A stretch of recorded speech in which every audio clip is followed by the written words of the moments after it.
on 14 WILI and 95.3 FM. It's the Friday Sports Scene with Keith and Koivisto. Talking local sports every Friday, getting you ready for the weekend and what lies ahead. High school sports, UConn, ECSU, and more. The Friday Sports Scene with Keith and Koivisto is brought to you by your local Dunkin' stores. Route 32 South Windham, 1015 Main Street, Willimantic, 1575 West Main Street, and 407 Jackson Street. The Friday Sports Scene. Now, here's Keith C. Rice and Jan Koivisto. Thank you, Eddie Bishop. Have a little more juice in my headphones, guys, if you don't mind. Thank you. There we go. All right. Check out these new fancy headphones. Welcome into the February 20th edition. I almost said of Saturday Solid Gold. No, that's tomorrow. The Dunkin' Friday Sports Scene here on 14 WILI 95.3 FM. Wow, happy first day of spring training baseball games. I look outside, snow, sleet, and freezing rain. No spring training baseball in these parts. Florida, Arizona. But hey, baseball is kind of back. We're a little excited if you're a baseball fan. Enjoy baseball this year because probably won't be baseball. At least I hope I'm wrong. Won't be baseball next year. Big work stoppage coming. I haven't followed that, but that's brutal. That's not going to be good for them. Not looking good. That's the voice of Jan Koivisto. Coach K is back with us. Jumping in. You guys have been having all the fun. I needed to jump in. So good to see the coach. We got a lot to catch up with Coach K. Jan Koivisto from the Chronicle back with us. Is Keith C. Rice. Of course, Nick Erlinson is here. The entire crew, and we got lots to do. Of course, and we got big tickets to a very big UConn men's game to give away. More on that coming up. But let's get right into the Dunkin' Friday Sports Scene rundown as we usually do. Kick off the show. We start, of course, with high school basketball. We're getting close to tournament time. Wyndham High boys lost to Stonington earlier this week, 101-46. Been a tough year for Coach Martineau and the Wyndham boys. They fell to Killingly, 81-53 the other night. But big news for Andon Gonzalez. He became the first junior to reach 1,000 points. So big news there for Andon Gonzalez. Congratulations. A lot of 1,000-point scores this year, especially locally. Wyndham girls. By the way, the Wyndham boys have been eliminated from tournament postseason play, as well as the Wyndham girls. Been a tough year for Coach Manguel. They lose to Fitch earlier this week, 58-30, and they're home for Killingly tonight to wrap up the season. Wyndham Tech boys and girls, looks like they're both headed to the postseason. The boys have won 9 straight. They're 16-3. They wrap up the home season. They wrap up the season at home. They did already with Pomperog, a win over Pomperog. Did I say it right? Pomperog, right? You got that right. 103-57. Brady Marsh, of course, broke Larry Slyman's record not too long ago. Channel 3 was up there doing all. They're going to be up there again tonight, right? Doing something on Brady Marsh? I'm not sure if they're at the game, but I saw that they're airing something tonight. I don't know what time. Well, you can look up WFSB, big to do there for Brady Marsh, honoring him and well-deserved, breaking Larry Slyman's record, which stood for a very long time. That's big news. Wyndham Tech boys will open up the postseason at Cheney Tech next Thursday at 6. Wyndham Tech girls, looks like they're going to the postseason as well. They'll be... Jan, I could probably check with you. That Monday home game, is that end of the regular season against Abbott Tech, or would that be That would be the end of the regular season. Okay, I wasn't sure if that was the first last game. So the Wyndham Tech girls wrap up their regular season at home Monday against Abbott Tech. E.O. Smith boys, we were going to have Jeff Belanger on today, but that game, because of the weather, got moved up to 4 o'clock. It was supposed to be 6:45, so no Jeff Belanger. We'll get him on again soon. The 13-6 E.O. Smith boys lost to Glastonbury the other night, 72-48. They wrap up the regular season, as I just said, against Tolland at 4 o'clock today. E.O. Smith girls also headed to the postseason. They're 8-11. They beat Glastonbury Wednesday night, and they're at Tolland this evening. Coventry boys, led by Coach Hasty, they're 13-7. They top Norwich Tech Monday night, 73-42. They'll play at Summers this Wednesday to conclude the regular season. They've bounced back nicely after going on a little bit of a losing streak there. Coventry girls had their 13-game win streak snapped by East Catholic back on Monday, 69-55. But they moved on. They moved up to 18-2 after a 71-41 win over Summers. Both Coventry boys and girls looking good, that's for sure. Ram boys, 9-10. They'll play at South Windsor to finish the regular season. Ram girls wrap up their regular season at home against South Windsor. Parish Hill boys, they're 5-10. I don't think they qualified for the postseason. Take 6, so they must have 2 left that should mean, or 3 left. Because usually you play a 20-game schedule. Okay. I got to double check on that. I know they lost to Ellis Tech back on Tuesday. So you're right. Parish Hill boys could still, they're a win away from being eligible for the postseason. Parish Hill girls, meanwhile, they're on their way to the postseason. They beat Lyman 55-22 this week. They're 16-4. ECSU men, 15-9 overall, 7-8 in the Little East. They lost to Keene State. At Geisler Gym, 73-57. Ray Carter at 14 for the Warriors. Eastern men play their final regular season game tomorrow at 1 against Plymouth State. Little East tournament kicks off on Tuesday. Eastern women have dropped 5 straight following a 78-62 defeat to Keene State, 20 for Maddie Topa. Eastern women are 8-16, 5-10 in the conference, and they'll host Plymouth State after the men tomorrow at 3 up the street at Geisler Gym. UConn men's ice hockey, 17-7-4. They'll be at Boston College, 6:45 tonight on WILI. UConn women's hockey, 23-7-2. Good year for UConn hockey, men and women. They'll host number 5 Northeastern at 5:30.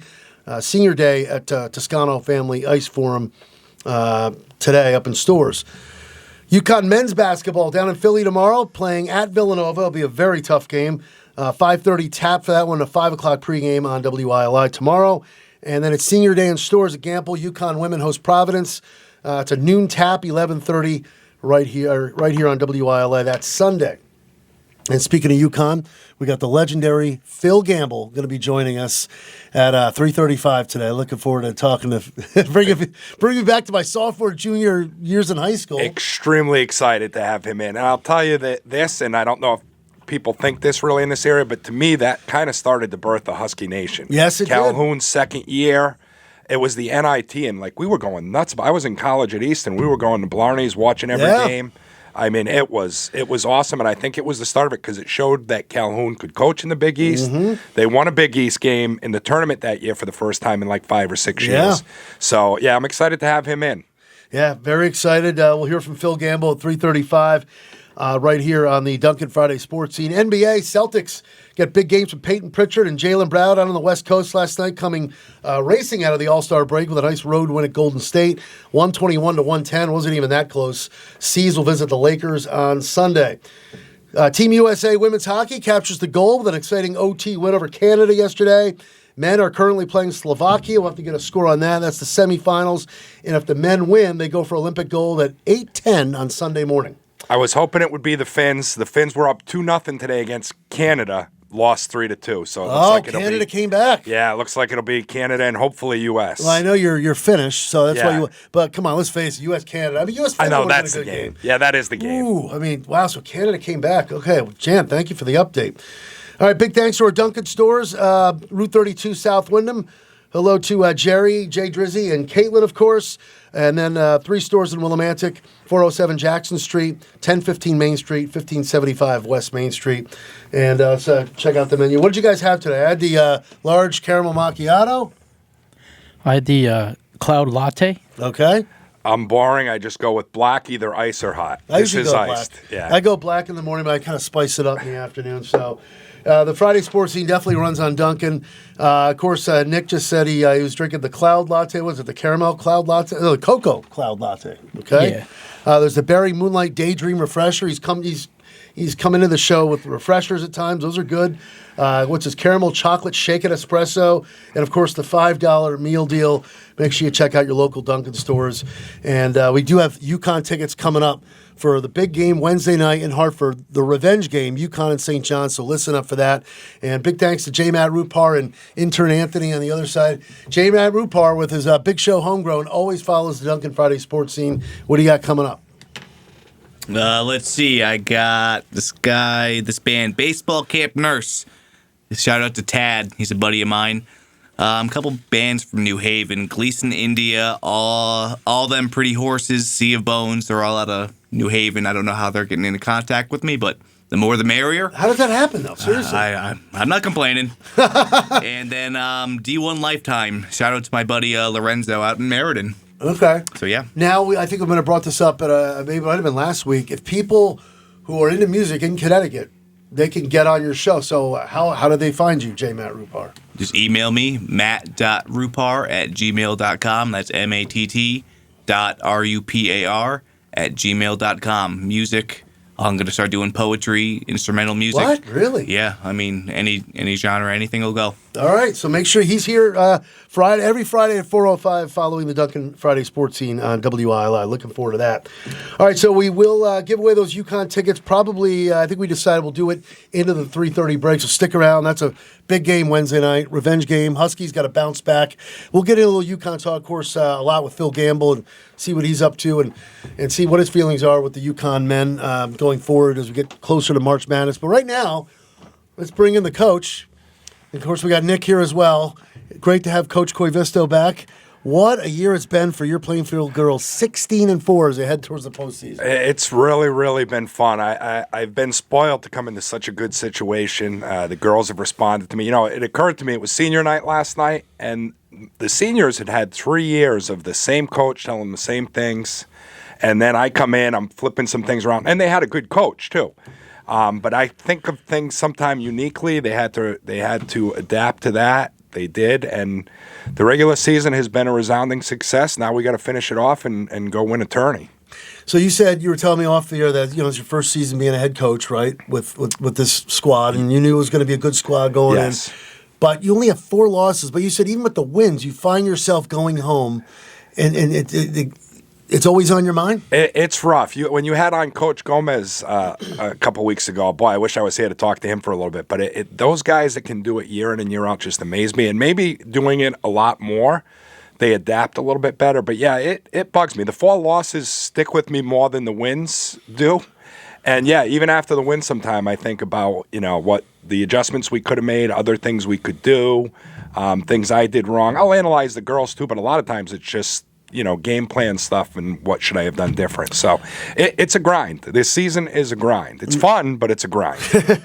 Now, you're also sharing with me before the show that you have 3 juniors that are, right, 3 juniors. One of them's your leading scorer, 20 points a game? Yeah, my 3 juniors are my 3 leading scorers. One's at 20, Cam Cross. Awesome player, maybe the best player in the whole ECC, even better than some of the larger school girls. And then Nevaeh Daly and Isabella Britland, both averaging about 10 a game. So, yeah, my three juniors are the scorers. But the seniors just fit in so well. They scrap for every loose ball. They rebound. Shea Valentin, Larissa Gedney, Lola Robinson, my 6th man, probably the 6th man of the year. So I'm blessed. I'm really blessed with the girls I have, that's for sure. Can you see Cam Cross? I know she sells another year. How tall is she, by the way? She's 5'8". Point guard. I try to move her a little bit to off guard, but sometimes we don't move the ball as well if it's not in her hands. But I do try to move her around so that she can not always be so easy to find for the defense. Can you see her playing at the next level? Yeah, she plays AAU. She'll most of the recruiting now for players, boys and girls, happens through AAU. So she's played AAU the last few years. She's going to play again this year, and she'll play at some level. I guess the question is, the level. And I always try to tell players, too, don't sweat the level as much as, D1, D2, D3. Don't sweat the level as much as finding the place that you're happy. The Easton girls, when you had on the Easton coach and you were talking about Marissa Nudd initially was at D2, playing some, but, she probably had some scholarship there. But now she's closer to home. Her parents are in Colchester. To me, that is a great fit, and she's a stud there. Thank God for the portal, right? Yeah, exactly. I don't know if she had to go into the portal for that, really, but yes. Yeah, so, sometimes kids get too wrapped up in the level, or sometimes you go someplace and you're reaching for the level and you don't play as much, or you don't play at all in some cases. So, to me, find the place you're happy. And Marissa Nutt, I coached her sister years ago, no so kidding. I know the family really well. Great family. She's had a great year. Great year, and great kid. She was maybe 7 at that time, and you could tell she wasn't. I don't think really into basketball that much as a young girl, but she was an athlete. You could tell how athletic she was going to be. Coach King, I tell you, we had her on at one point and a few weeks ago. Yeah. It's been kind of a tough year, but she's seen a lot of growth with that team. You mentioned Marissa Nudd, Maddie Topa. The girl from New Hartford is pretty good, too. Yes, so. And she's got also a Bacon girl, right? Novak, I think. Yes, there's a Bacon girl. And she's got a Wyndham Tech girl. So that's right. I'm a Wyndham girl. A Wyndham girl. Her future is bright. I think they'll be better next year. This is a learning year for them, but I think they'll be better next year. All right, back to the Plainfield girls as we get ready for the high school tournament. We were talking a lot about the seedings before the show started. I laugh because it's a lot like college and RPI. I had no idea that here you're going to be a 1 seed going into the conference tournament, right? Yes, but you'll be a 5 in the state or something. 4 or 5 in the state, and they boys and girls both now. It used to be Class M, Class S, Class Right. L.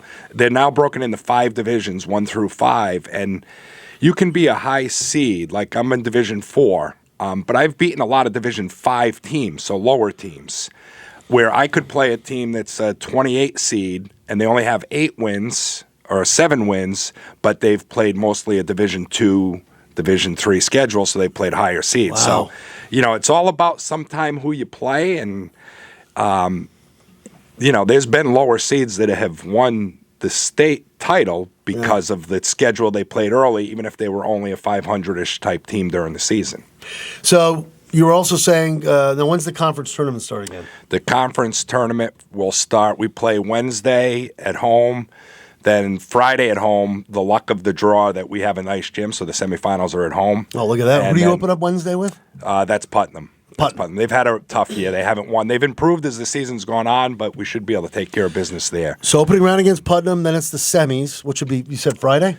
That will be next Friday. That's either St. Bernard's or Montville. So Wednesday, Friday, and then if you get to the championship game, if you're lucky, it would be Mohegan Sun. Monday at Mohegan Sun at 2 p.m., I'm told. How about that? So an afternoon game at the Sun, because all 4 ECC games are at the Sun. So we play at 2, other girls' divisions at 4, then the boys are, I believe, at probably 6 and 8. Now you're a coach, so I don't want to. I know it's one game at a time. That's a very good philosophy. Yes, and that's what you want to preach to the girls. But I don't want to get ahead of things here. But come on, you can't help but think, as personally, you standing on the sidelines at Mohegan Sun Arena, that'd be kind of cool. It's been our goal all year is to get there because we knew I didn't necessarily expect to be a 1 seed. I thought I'd be somewhere in the middle, but we also knew the semis were going to be at Plainfield. So as long as we were a higher seed, took care of business, we knew we'd be home for the semis. So our goal all year has been to get to the Mohegan Sun, and that's going to stay our goal. All right, so Duncan Friday Sports Scene on WILI. Coach Koivisto, welcome back. It's Keith C. Rice. Nick Erlinson is here as well. And say, for example, we don't want this to happen, but what if you lose in the semifinals? You're still going to the States. Yeah. It has. Would your seeding probably drop a little? Nope. No. The States is only based on your 20-game regular season title schedule. So it has nothing to do with the tournament, the league tournaments, because every league tournament's different, so that's why it doesn't count. So, it's just the 20 regular season games. We're either 4 or 5. There's a couple games still not regular season games left. That's why we don't know exactly where we seed. We're done with our regular season, but we don't know where we seed yet. Is it too early to ask who, when you get to the States, who are some teams to look out for? Have you done any? Of course I have. You're a coach. I've already watched some tape. Right now, the matchup would be Rockville, which is one of those teams that is a 6-win team now, maybe 7, but they've in played a higher division. They've played a tough schedule, so that would be a good matchup. They'd have to come to us. Weston is also on the radar, and that's probably about 2 hours away from us. So wow. They'd have to drive to us because we're the higher seed. But similar thing, that'd be a tough matchup for us. But we'll know for sure. Tonight there might be a few games canceled, so there may be some weekend games. We should know by for sure Monday who we're playing. How do you prepare those? How do you prepare your girls for?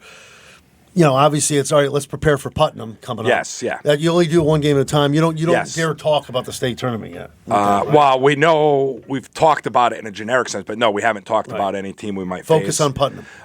Right. But every game now, or nearly every game, is put on NFHS, which I'm not even sure if you know what that is. But it's basically every team tapes their games, and every game gets put up there. So you can scout any team now, and you can watch pretty much all their games if you want to. When I ask you about the state tournament, you're supposed to say, we're on to Putnam. We're on to Putnam. We're on to Putnam. Like, we're on to Cincinnati. Well, you asked about the state tournament. So, no, we are one game at a time. It was funny because early on, before the season started, all I was telling them was, we're playing at the Mohegan Sun. We're playing at the Mohegan Sun. And as the season started, I said, we're not going to talk about that again. We're going to talk about the next game.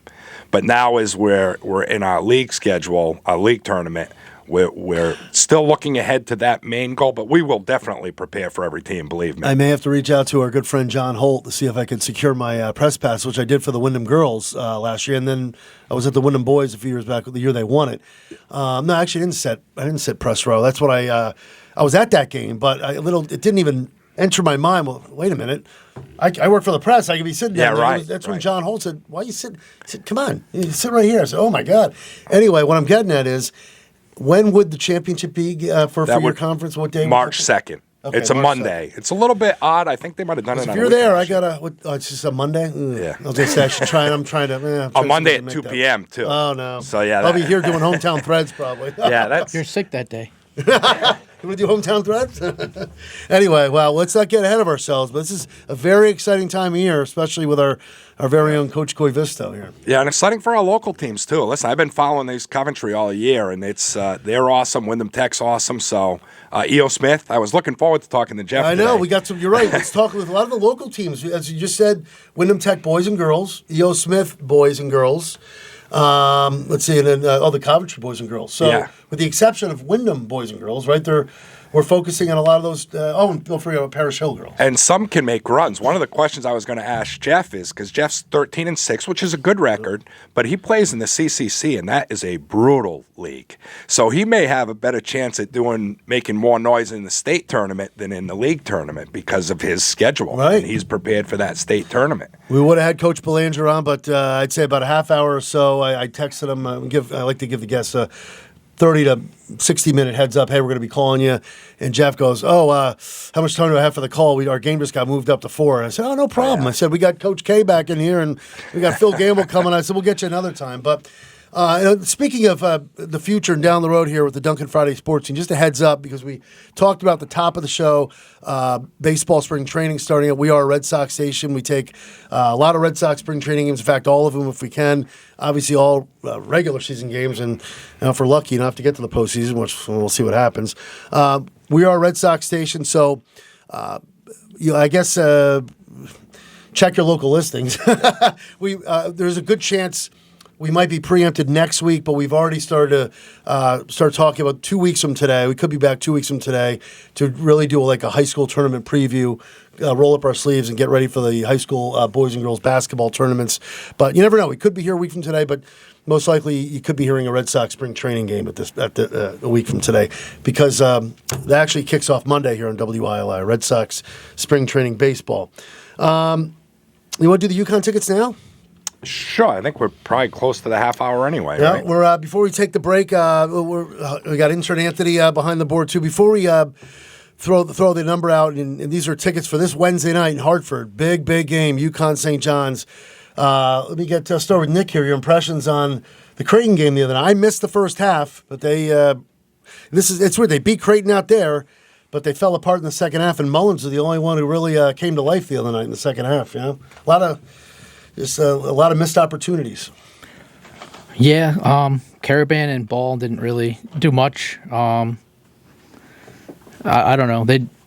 Their defense, I think, failed them. And but I mean, Creighton is 10-4 all time against UConn. Right, and McDermott has had Hurley's number. That's a very good point, Nick. And another good point he made: the defense. They give up 91 points the other night. What happened to the defense?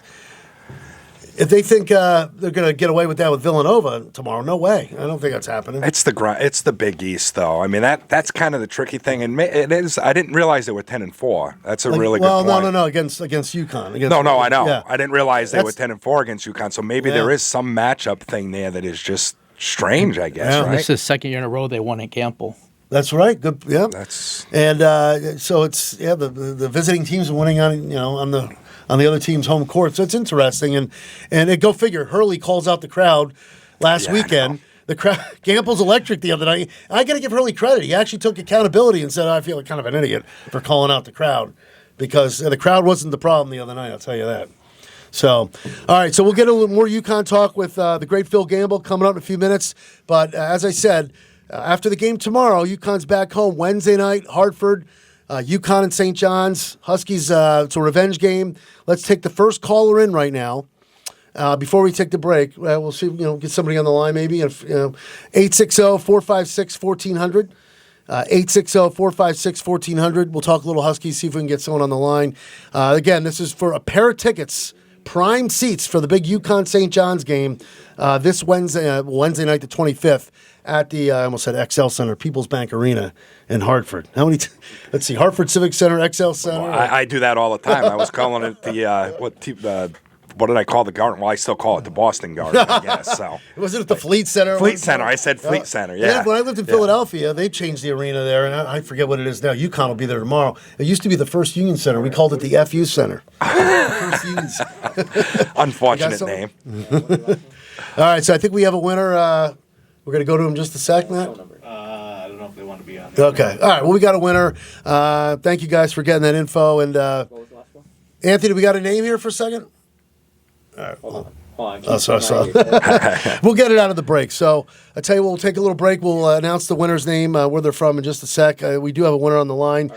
And Phil Gamble, the great Phil Gamble on the other side. We got it. Yeah, I got some. What's the first name? Anthony. Anthony. Oh, good name. Anthony, did you get it? Do they want to be on the air? Yeah. Oh, we're going to put him on the air. Okay, I was hoping just get a quick chat with the winner here. Then we'll take a break, get ready for Phil Gamble. Hello? Hello, Is this Anthony? this is Where are you calling from? Willimantic. All right, you ready? We're ready for this big game Wednesday night? I definitely am. They need to start playing some better defense, though. Don't let Coach Hurley down. You got to be real loud Wednesday night. Have you been to a UConn game yet this year, Anthony? I have not been to one game this year. All right, well, you're going to a good one Wednesday night. Awesome. Good for you, Anthony. Thank you. All right, hey, thanks for checking out the Duncan Friday Sports Scene. And Anthony, I'm talking to the other Anthony. You got his number, right? Yeah. All right, we'll get those tickets to you and bring home a win Wednesday night. Let's hope so. All right, thanks, Anthony. All right.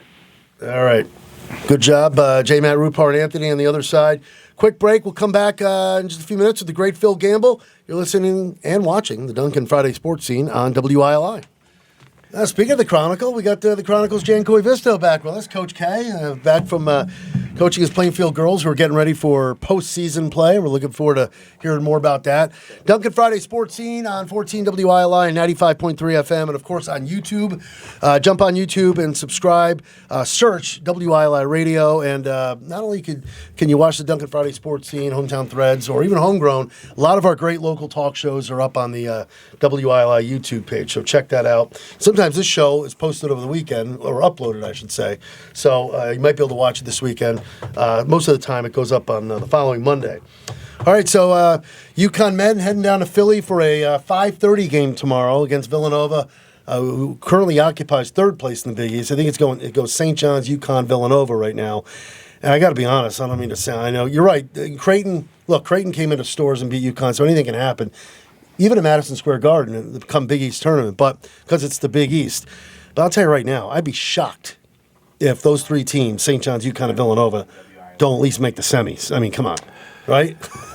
Semis of the Big East tournament. Yeah, shocked. I would stop short of shocked, but yeah, that should be those should be the matchups. That'd be a huge and upset. It really should be UConn and St. John's. I think we'll figure it out. Yeah, I would think so too. I mean, and with all due respect to Villanova, it was going to be a very tough test down in Philly tomorrow. It's it's going to be interesting. I wouldn't want to be at that practice the day after the Creighton loss because I mean that's a team UConn's got to beat. I mean Creighton's going to the NIT. Let's face it. Unless they went out and win the Big East tournament, Right. then they get the automatic bid. But UConn did that one year and then won the title because I don't think they were going to make it that year. Kemba hit that last second shot. That's when they ran the table in the Big East tournament. The Kemba shot, and. Yeah, but then that was the Kemba year. Then there was the Napier year. Remember? Oh, right, yeah. Shabazz. So UConn's had a lot of historic postseason runs. Do we have the great Phil Gamble? Yeah. All right. Let's bring him on in here to the Duncan Friday Sports Scene. Is this Phil Gamble? Yes, it is. It's Phil Gamble. How you doing, Keith? Phil, how are you? Keith C. Rice, Nick Erlinson, Jan Koivisto for the Chronicle. Great to have you here on the Eastern Connecticut airwaves again. Of course, Phil played at UConn from 1985 to 89. I was a sophomore, junior in high school. Jan was a little bit older. Nick was a little bit younger. But those are some fond memories. In fact, I can still see the lasting image of you and the late and great Jeff King sitting on top of the basket at Madison Square Garden after you were the NIT MVP. exactly. That was some great times, some great memories, and it's good to see that the teams after me continue that success. Yeah. So can you go ahead, Jen? Yeah, well, I was watching you at Blarney's in those days, so that was a great run. And I was going to ask if you had to, from that team, can I ask a question about? Yeah, go ahead. From that team and that run, and don't pick the Ohio State game, but what was the most memorable moment of that NIT run? Yes, it was. It was a great time also because a player on that team, Perry Carter. You know, we grew up together in the same neighborhood, and so we always looked at it as a part of us getting out of there. But we also looked at it as playing at two great college programs. But that was a great run that we had. We didn't have we had talent, but we didn't have the talent that is out there now and is playing for UConn now. But we stuck together. We put it together. Jim Calhoun, he pushed us. He got every bit of talent that he had out of every player, and we dedicated ourselves. We wanted to make that run. We wanted to win, and just to bring that championship back to Connecticut at that time, 1988, and coming to the old field house. That's where I played, and I enjoyed that place. It had water leaks and everything, but that was just a great time for us, and a great time for the fans, and a great time for the state of Connecticut. Yeah, I was telling Keith before while we're on air that that was the start of Husky Nation, I think, really. I mean, it was Calhoun's second year, and you guys showed you could compete in the Big East and beyond. Yes, he did. I remember a time when Jim Calhoun came there, and he called me and Cliff into his office one at a time, and he basically asked us if we wanted to play there because we was considered the two best players there. And so at the time, you know, I'll tell you a little quick story. I went in the office and Cliff said, you know, just be straight up with him. Say what you're going to say. So I went in and I said, how you doing, man? Instead of saying, how you doing, coach? Or how you doing, Jim Calhoun? And he said to me, he said, don't you never call me man again. You call me coach. You call me Jim Calhoun. And that right there set the tone with me. And I said, you know what? This is where I need to be. And so I'm glad I stayed there at UConn. I'm glad that I helped and I was a part of building the program and getting it to a winning status and all. And I just look back on it now and I see these players that's playing there today. And, man, it's some good talent out there, and I'm happy for them. I'm happy to see certain players, but it's that time of year that everybody got to step up now. Yeah, we're gonna get into that too. I definitely want to. Yeah. Even on the bench got to step up. Even if you don't get in the game, it's that time of year now because you're going into the Big East. Eventually, going into the Big East tournament, and then after the Big East tournament, you got March Madness. So. Yep. It's that time of year for everybody to step up, and I'm looking forward to seeing these young men play. Yeah, we definitely want to get your impressions on this team, but I'm glad you brought up a little Calhoun story because I want to get some of your first impressions about Coach Calhoun. Do you have any other stories, and what was it like playing for Don Perno? Because you played under Perno before coming into the Calhoun regime. So can you tell us maybe a little about maybe some stories or a little about that transition? You said you're breaking up a little bit, but I think, did you say about playing with Don Perno and the transition to Jim Calhoun? Right, yep.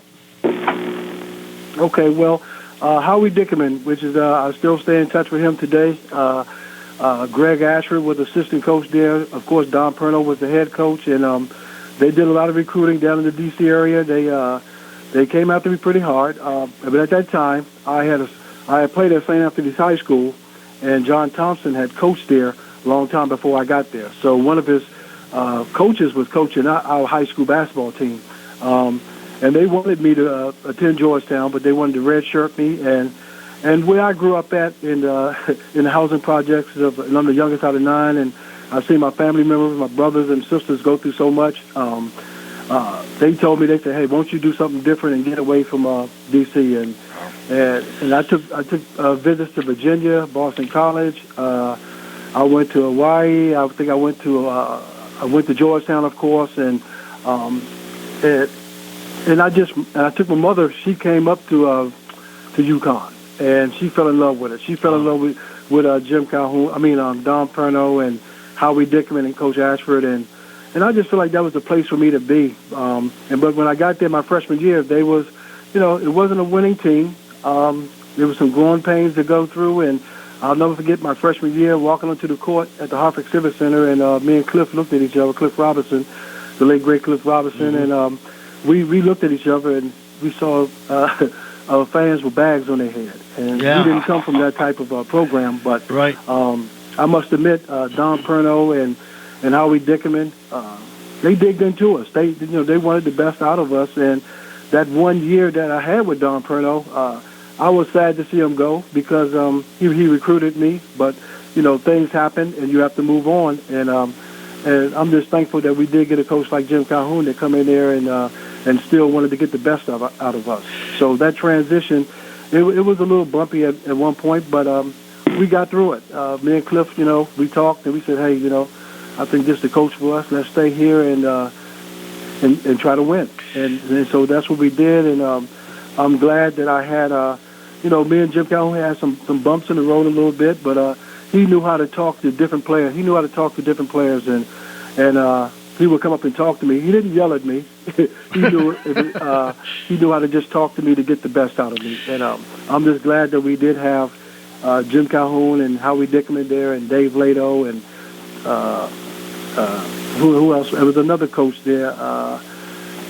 I forgot his name, but I'm just glad that we had all them coaches around us and stuff like that, and got us on the winning track. And it also helped me in my life. It helped me. He gave me some life experiences by dealing with basketball, and to this day, he told me he gave me one point. He said he knew I was going to have a hard time after basketball because I was most valuable player, elementary school, middle school, high school, and in college.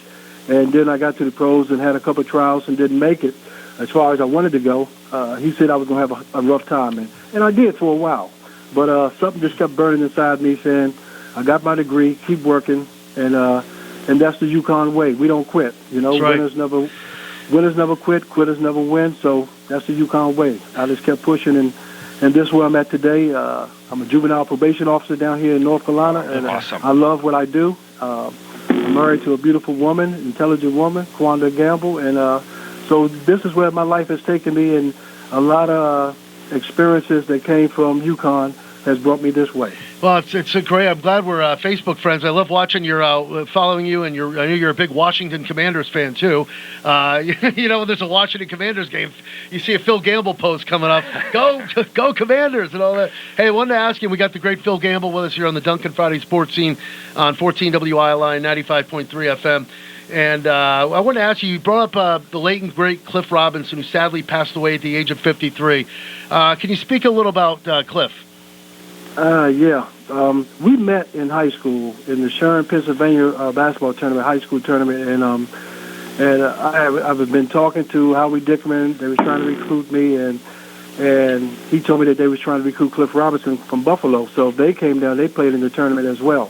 So they played down in the 11th grade year, and we both years. So we played down in 2 years. So I knew him from there, and then we talked our senior year, and he said that he was going to Connecticut, and I told him I was going there. And then next thing you know, we both end up there, and we were roommates on the road. Eventually, we became captains, co-captains. But then we went through a rough time there as well. We missed 15 games, academically ineligible, and so we vowed to get back on the team. So we went through a lot together. I went to go and stay in Buffalo and meet his family and so forth. And he came to D.C. and met my family. So it really hurt to go through that, to see him get sick. And it was just rough. I still think about him to this day. I got to tell you, he is probably in my top 10 of all time. It's tough, but we always talked, and he brought me out there to Portland. I stayed out there for 3 months while I was working out to go overseas, and got to work out with Clyde Drexler and all them guys, and that's because of him, and he was our big dog. We call him the big dog when we played at UConn, and it's just a great friendship that I had with him. I'm sorry to see that he's gone, and sometimes I think about him, and it kind of gives me motivation to go on because we had some good talks, and we pushed each other, so. Yeah, that's awesome. He really was an underrated NBA player too. He played on some great Portland teams, 20-point average per game some years. A great you player. kind of broke up a little bit there. I couldn't hear you all the way. I just was saying he was a great player in the NBA. Yeah, he was. He was our big dog. You know, we know when we needed a bucket, we go down low to him. You know, and just like he would always say to me, he said if we needed a 3-pointer, they were going. You know, the play was for me. So, you know, it was funny sometimes on campus how they were. Some fans would call me Cliff and call him Phil. And I was like, no, you got us mixed up here. You know, but that was a little joke that we always had because I wish I was his height, about 6'10", 6'11". You would have had the NBA probably career. would have helped me a little more. You had a great J, though, Phil. Yeah, great Cliff jump just shot. he was a good person to me. You know, he dedicated himself, you know, to winning at UConn, and me and him being co-captains on the road. Roommates and co-captains. It's just, you know, that was just a tough thing to see that happen. You know, to see him pass on, and but I look back on Jeff King and Robert Ursary. They was there. We wanted to win that championship, that NIT championship for them as well.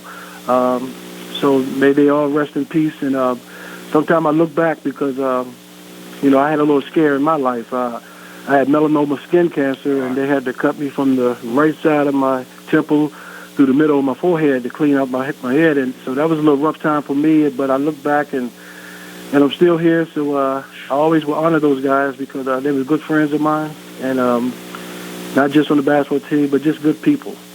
Well, hey, Phil, when was that you just talked about? And we're so glad you're still with us. That was in 2021. Okay. 2001. 2001. 2001. I had the melanoma skin cancer. They cut me from the right side of my temple. I had 96 stitches in my forehead. But I got through it. You know, I battled through it.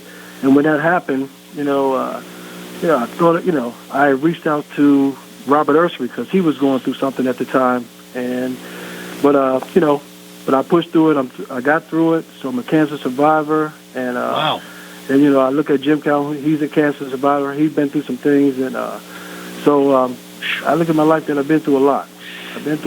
But I got that UConn fight in me. So you're definitely an inspiration. Definitely inspiration. And you know, before we get into the current team and your feelings on that, I want to get your take on this year's UConn team. I got to thank Wayno for this. A lot of this information. Alex Caravan had just passed you on the UConn career scoring list at number 26. You had 1,371 points, and Caravan just passed you. Any thoughts on that? Yep, he was breaking up a little bit. Sorry, we have a bad connection here. Caravan's name and stuff like that. Yeah, can you hear me all right now, Phil?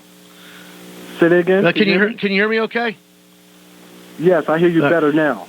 Wayno just passed along, and Wayno's good with all these numbers, that Alex Caravan from this year's team just passed you on the UConn career scoring list at 26.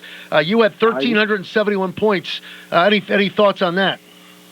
Yeah. I think back because, you know, congratulations to him also for being in that 1,000-point club. I think back that, you know, I missed 15 games due to being academically ineligible with Cliff Robinson. And I think back, I said, boy, if I wouldn't have missed those 15 games, I wonder how many points I would have had. You know, but, well, we'll never know that. But congratulations to him, and he's a good shooter. He's a good player. I hope him success after UConn. And, you know, being in that 1,000-foot club is a wonderful thing to be there, you know, because I dedicated myself on wanting to do the best while I was there. So, but again, I congratulate them, and I enjoy watching them play. You talked to any of those other former Big East players? Like, I don't know, you stay in touch. Actually, I was just on a YouTube channel. You went on a podcast with Chuck Everson, a former Villanova player, and it got me thinking. I want to ask you: do you stay in touch with any other Big East players from back in the day? Like, I don't know, Patrick Ewing, any Georgetown or former Syracuse players? You guys stay in any names you stay in touch with? Yes, I do. You know, when I was in high school, I had 4 players. It was 4 of us that John Thompson wanted to go to Georgetown. So I stayed in touch with Charles Smith, who was the guard that played at Georgetown, Sam Jefferson, Bobby Winston, those guys that played at Georgetown. When I go home to the D.C. area, because I live in North Carolina, when I go home to the D.C. area, I run into Michael Graham. He's on Facebook, Georgetown, that we still talk. I was on his radio show a couple of months ago. I was also on Chuck Everson's show as well, the Big East Rewind. I was on his show, and I also stay in touch with Bobby Francis that played at Boston College. Sure. I ran into him. Of course, I stay in touch with my UConn, John Gwynn. When I see them, Chris Smith when I see them. But I stay in touch with certain players and stuff like that. Sherman Douglas, when I see him at home, I see Sherman Douglas. Sherman Douglas, wow. We just lost Lawrence Moulton from the D.C. area, so that was huge. And I used to see him when I was home. So it was just certain players that I would see and, stay in contact with. So let's talk about, we have a few more minutes here. Time just, there's so much we could get to with Phil Gamble, and we're sorry about the bad phone connection, but let's talk about the 2025-26 Huskies as they get ready to turn the corner towards March. Tough loss against Creighton the other night. I'm assuming you probably watch most of the games, if not all of them, right, Phil? Yes, I try to watch every game that I can. It was a tough loss for them at home, and it's that time of year. I think they have a few more regular season games to play, and then they got to get ready for the Big East tournament, and then you got March Madness. So every player on that team has to step up. Every player on that team, I don't care if it's the bench player, they have to step up. You have certain players, like Solo Ball and Kerrigan. Those guys gonna have to really step up, and then you got Mullins, the young guy. I like his game. I like the way he plays. Then you got the big fella down low. I like the way they scrap and play down low. So I think that's Reed. And so, then you got the point guard, Silas.